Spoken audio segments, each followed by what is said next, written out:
Kakao tutorial ni JM. Guys, nabili ko to sa Lazada. 1,200.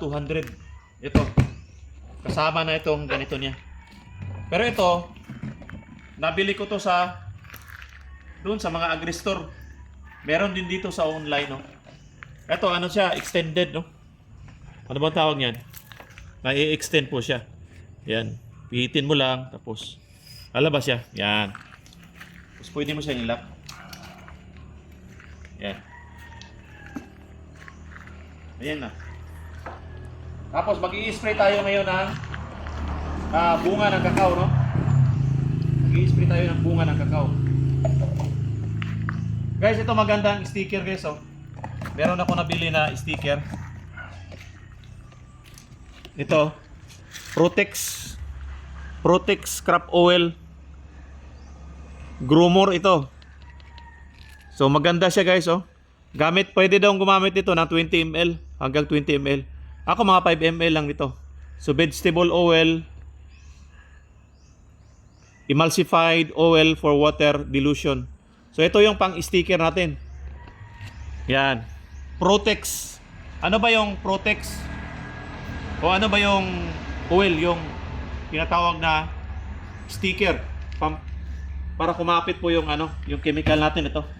Ito kasi sa bunga natin, guys, Privaton. Ayan, oh. Para kumapit siya na matagal, lalagyan natin ng sticker. Tapos para absorb talaga doon sa mga pads. Yan. Ano naman to nabili ko? 800 pala. Yan. 850. Shake mo muna tapos gamitin. Isang takip, 5 liters. Madali lang gamitin to, guys, oh. Isang takip nito. Yan, punuin mo yung takip, lagay mo dito 5 liters ng tubig. Yun na, pang-spray mo. Tapos lagyan mo dito ng, sa akin 5 ml lang eh.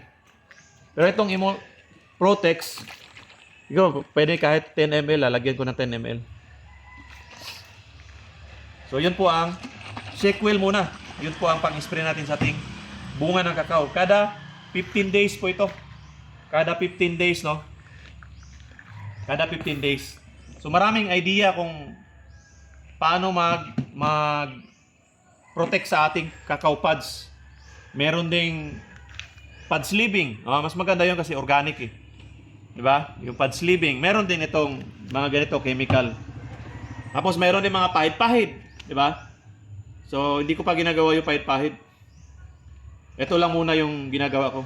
Ganito. Alright?